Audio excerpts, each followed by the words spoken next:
Welcome back to another Pythonnet series. So we are continuing our wonderful exploration of the Pythonnet library. So for those of you who might have not seen my other previous series, the Pythonnet library basically is a tool that we can use to access the CLR from Python, and having access to the CLR means that we can access other libraries that were written in different languages. So if you're familiar with the Win32com library, it's kind of the same idea, but it's kind of a newer generation of I guess, a framework that allows us to access those object libraries.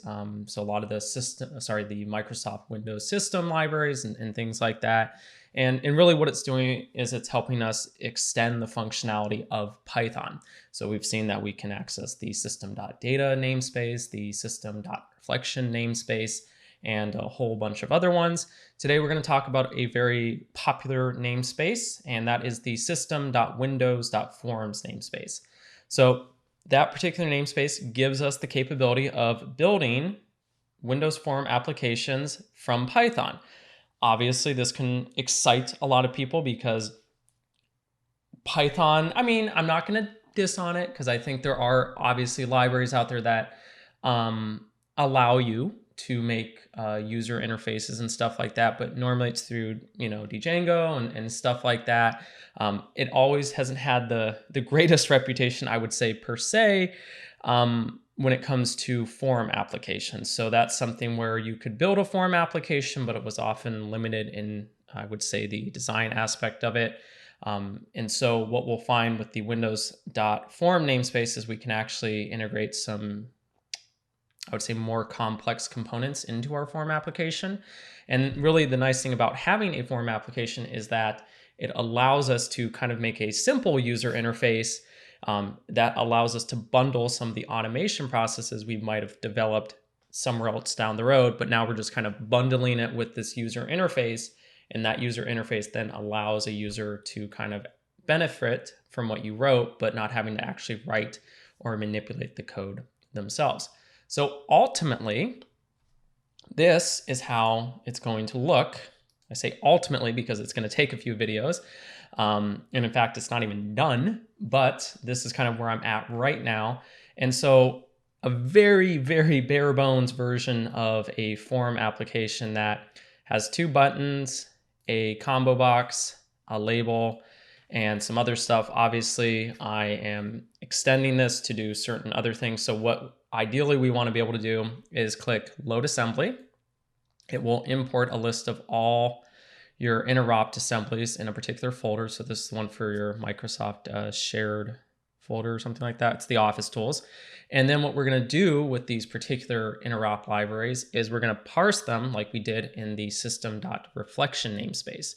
So this will give us the capability of parsing that, and then you can easily see all the information about your library inside this wonderful form application.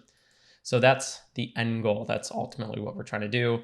The whole development process of this is taking some time just because examples are hard to come by, especially some complex examples. So bear with me if it's a slower process. And also kind of more as a forewarning, because there is such limited examples out there, something you will see me do pretty heavily in this particular series is you might see me do something multiple ways for the same exact thing.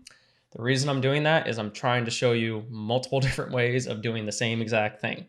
The reason why is that in some situations you might be restricted with how you can approach it. And so having some kind of framework where you understand like, okay, I can do it this way or that way can sometimes be beneficial. So while it might make the video at times seem a little bit more confusing because you're like, well, why is he jumping from that back to this? Like there doesn't seem to be a rhyme or a reason.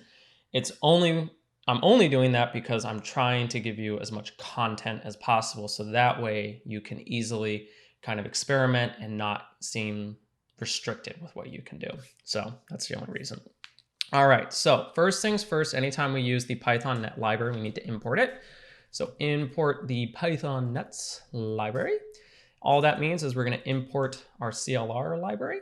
And once we've done that, we can then start adding references to different system namespaces on our system. So The way we do that is first we do CLR add reference, and then we pass through the string that represents our particular namespace. Now in this case, what I'm going to do is I'm just going to kind of copy it and then just modify it a tiny bit because that was driving me crazy.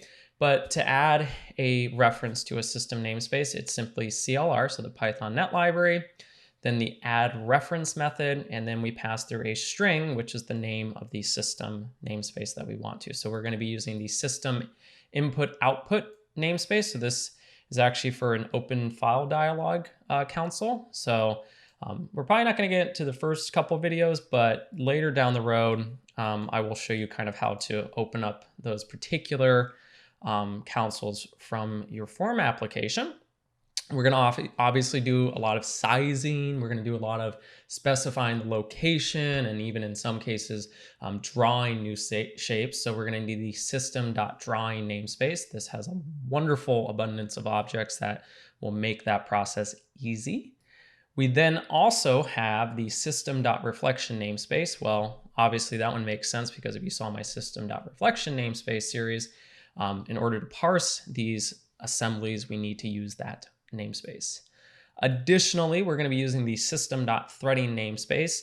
I'll explain kind of more why we're using this one kind of down the road in more detail, but at this point, we just have to understand if we want to kind of leverage functionality that might exist here or open other consoles or other forms or things like that, we need to have multiple threads running. And then finally, because we're building a form application, naturally, we want the System.Windows.Forms namespace. Okay, so once we've added a reference, we can import those namespaces just like a regular Python library. So again, once you add your reference, it's importing just like so. So let's do that. And then from here, we should be good. But again, we're going to do system, system.io, system.drawing, system.reflection, system.windows.forms.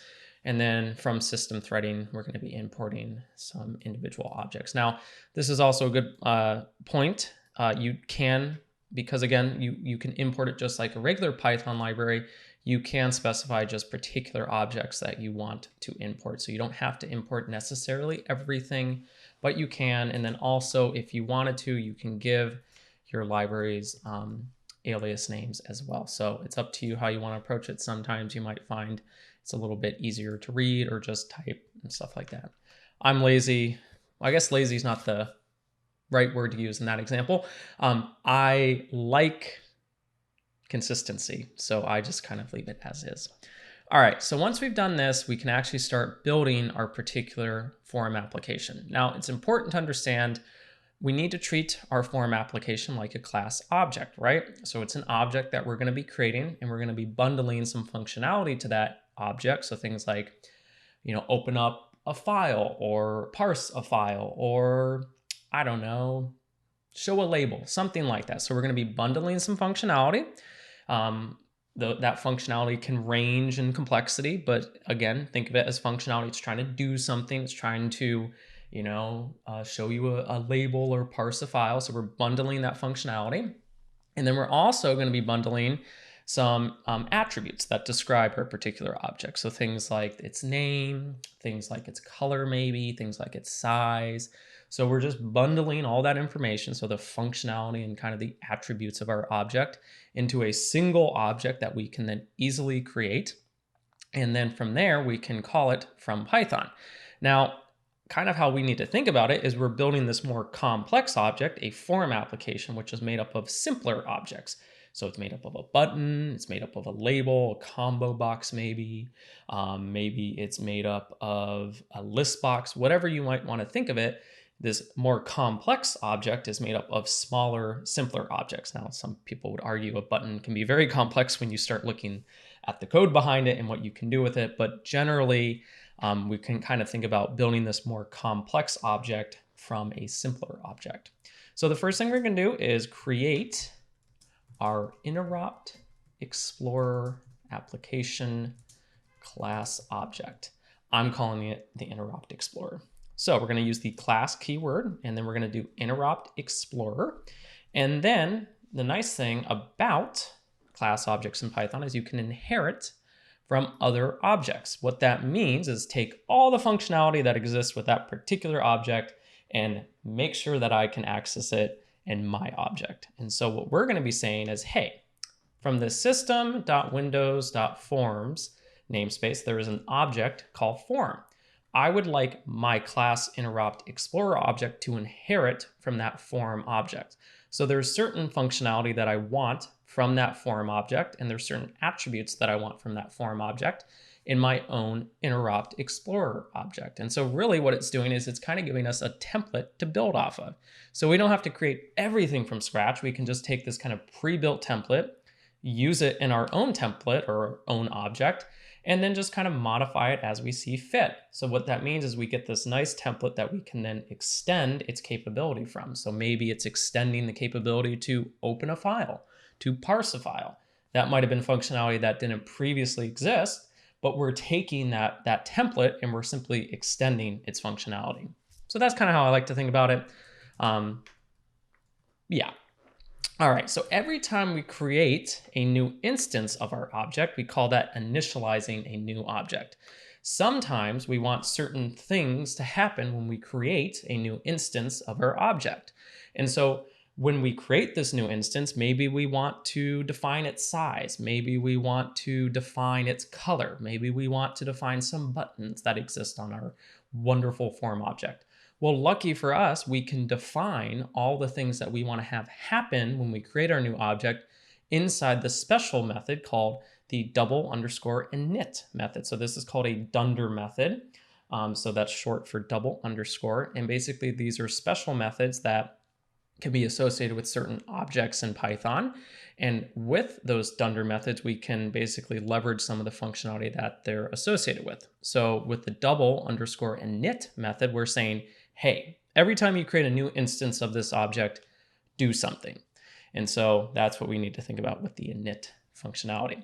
So what we need to have happen is we're going to define some properties about our particular form application. So first things first is define the caption text. So this is the text that will be in the caption, the upper left-hand corner of our wonderful form object.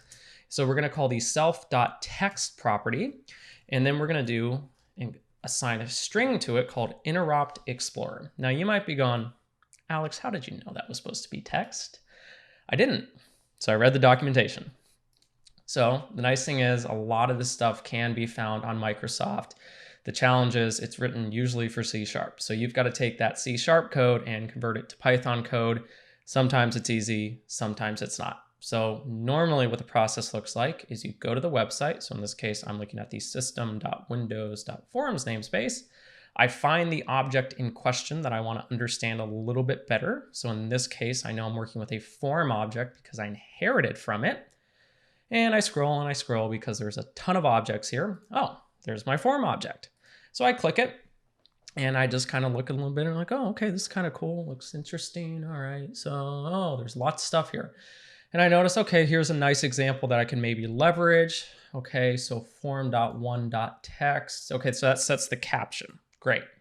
So this is kind of giving me a simple example. If I want to know more details about my particular object, I could look at its properties. So these are the attributes that maybe I can set or read about my object. And if I look here, I notice, oh, there's a text property. What does the text property do? Gets or sets the text associated with this control. Okay, very kind of cool. So not too much detail. Sometimes that's the case. Sometimes the examples actually give more detail than the actual documentation. This is a perfect example. So this one's saying it's setting the caption bar. So I can get that information from my property section. And I can also look at my method sections as well. So this I can say like, okay, it's got an onClose method, a close, okay, dispose. Oh, really cool. So this is kind of giving me an idea of kind of the functionality that already exists with that particular object. So that's kind of cool. And then there's events. So these are basically special moments that exist with this particular object that we can leverage. It's a little bit confusing. Sometimes certain things we might do related to events will actually be under a method, but if we want to kind of understand that method a little bit more, sometimes we can actually go to the events section of it. So it kind of just depends. But the important thing to understand is because I'm inheriting from this object, I don't need to specify this here. I can just say self, because the self keyword is basically saying, referring to the object itself. There's kind of a benefit of that when it comes to writing more shorthand notation when it comes to coding. That's for later down the road when we get to that particular point. But at this point, just understand, because we're inheriting from the form object, we can just simply say refer to ourself and then set that property. Okay, so that defines the caption text. We want our form to have some color maybe, so we'll define the color of our form. All right, so there is a property called back color, and it does have to be spelled correctly and it is case sensitive. And then we got to set the color for it. Well, this is where things get a little bit maybe confusing if you don't come from a C# background. So let's go back to that back color property and kind of understand a little bit more. Okay, so get or sets the background color for the control. It says a property value, a color that represents the back color of the control. The default value is the default back color property. This is a little bit misleading. The color is actually a structure in the System.Namespace, but it actually exists under a particular namespace inside our .NET framework, and it's called the System.Drawing namespace. And so what this is saying, if I want this to be set, I have to provide it a color structure, and I can construct that color structure using an object. So this is, again, where things tend to get a little bit confusing, especially the first couple times you do it, because sometimes you think, when do I have to assign an object and when do I have to assign just like a string or a number? It really depends on the property. My best advice to you is just read the documentation and try to understand a little bit about what's going on. So if you look at the color, you can see that there's some information about it and all sorts of wonderful stuff.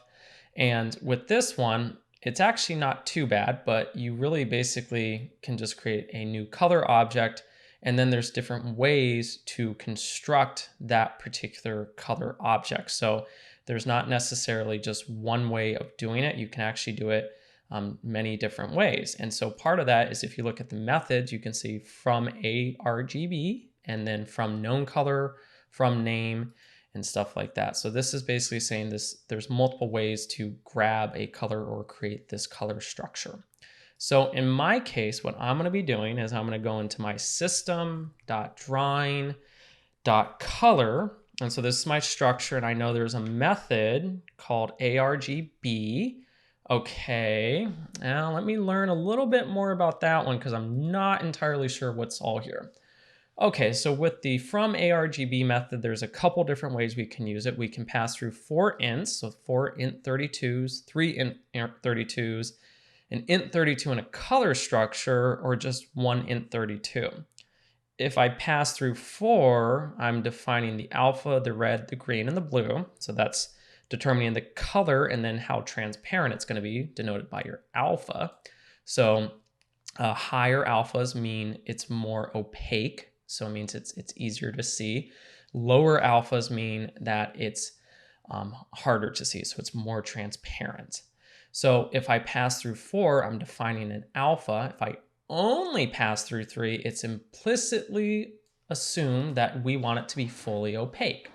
So what I'll do in this situation is I'll just pass through 3 int32s, and then this will set the color with the assumption that it's fully opaque. Okay, so that's pretty good.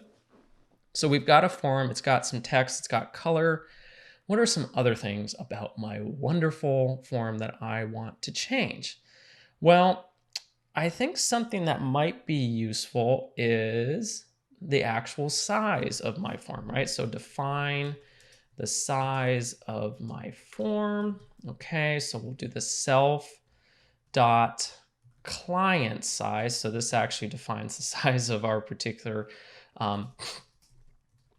our particular form application. And again, this is kind of built off of another structure. And so one is called drawing.size. And so the size is defined by a width and a height. I believe it's width and then height. And so this is saying it's going to be 600 points wide and 600 points high. You can technically change that to other types of measurements. So there's pixel, there's points, and I think there's another one. I can't remember it off the top of my head, but default is point, I believe. And what we're saying is this is going to be 600 points wide and 600 points high. So nothing too crazy. Now, we also want our form to have a minimum size because I want to be able to extend and extract it and so on and so on, but I don't want it to go too small because then it might be hard to control, or they might have to actually just close it out entirely. So what I'm going to be doing is I'm going to be using another attribute about my particular form and using that in order to determine my minimum height. And so what we're going to do is we're going to grab the caption height. So this will kind of be my minimum height plus a little bit of a buffer. So I'll create a new variable called caption height that will equal my System.Windows.Forms .system information. And then with this one, I want it to be my caption height. And I hope I spelled that correctly because I would be mad if I didn't. Oh, it changed it. Wonderful. Okay, so this is going to return back a number to me. That's just defining the caption height. And what we're going to now do is define the minimum size of my forum using the minimum size property. Okay, so we'll say self.minimum size equals System.Drawing. We're going to use another size structure, and these are just some numbers I was able to kind of come up with that seemed optimal. Part of this is understanding a little bit about user interface, and then so this one will be the minimum height. So again, the width and the height, and so then this will be our caption height. Okay. So right now we technically have enough to show you just a bare bones version of a form object and wonderful stuff like that. So we're going to define one method about our particular form object, and then we'll kind of just leave it there for right now, and then we'll come back and visit it. So the first thing we're going to do is we're going to define another method, and we're going to call it run. That will take the object itself. And what we're going to do is this will actually start up our form, sort of. There's an extra step we have to do, but for right now, just understand that this will help us start our form. So help, it's okay, so start our form object, okay. And so what we're going to do is run the interop explorer, okay, that's good. Okay, so we're going to go into System.Windows.Forms and then .application, and then there is a method called run. And I want to pass through my form application. Let's read a little bit about that just to kind of understand it a little bit more, because sometimes this can be a little bit confusing if you're not exactly familiar with it. So let's take a look. Begins running a standard application message loop on the current thread. So what we're basically doing is we're basically starting this message loop, and then we're passing through that form object. So that way it's kind of in the sense of when we close that thread, then we're going to be closing the form itself too. So it's a little bit kind of hard to understand initially, but honestly, I think it's kind of helpful to kind of look through the documentation on this one and just read a little bit about it.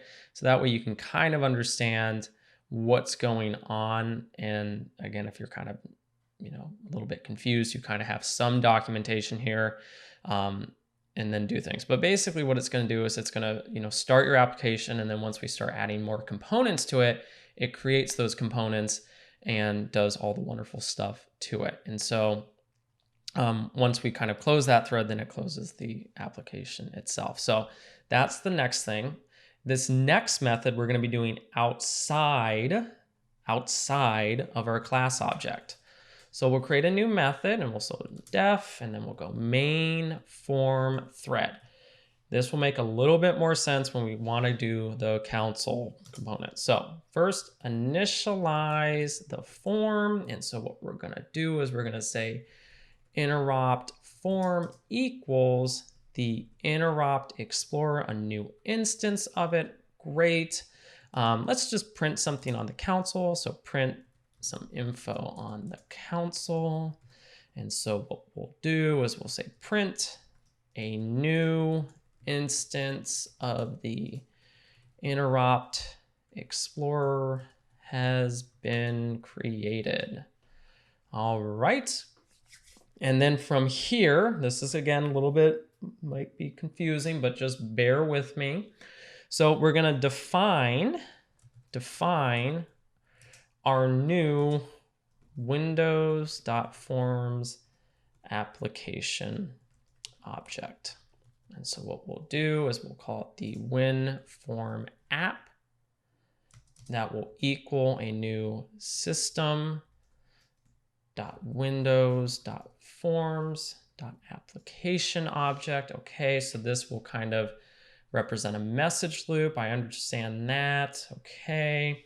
And now we want to run our interop explorer. Okay, so we're going to take our application, which is our message loop. We're going to call the run method. And then we're supposed to pass through the form that we want to run on this main thread. Okay, that makes sense. So that should be good. So we should be good there. And then we'll do the main method. So, oh, sorry, not that one. I'm jumping ahead of myself. I didn't read the notes all right. What we're now going to do is we're going to call that main method using the double_name equals double_main method. And so basically this is just going to run this particular main script. And what it's going to do is we're just going to simply call our main form thread.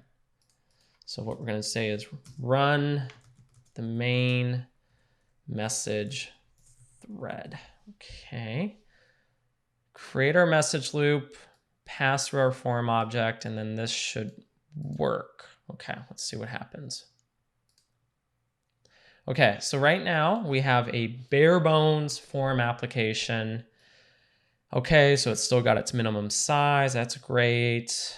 Okay, I'm happy with this. Okay, it's got its little caption. You know, at this point, everything seems fine. It's got some color behind it that we set, and it's got a little bit of functionality that we can initially play with. So I think at this point, we've got something to work with. And actually, this is where we can cut off this particular video. So at this point, if you got any questions, feel free to put them down below, and I'll do my best to kind of help you through them. Just keep in mind, sometimes there's not a lot of information on this topic, so I might have to do some research, so be patient.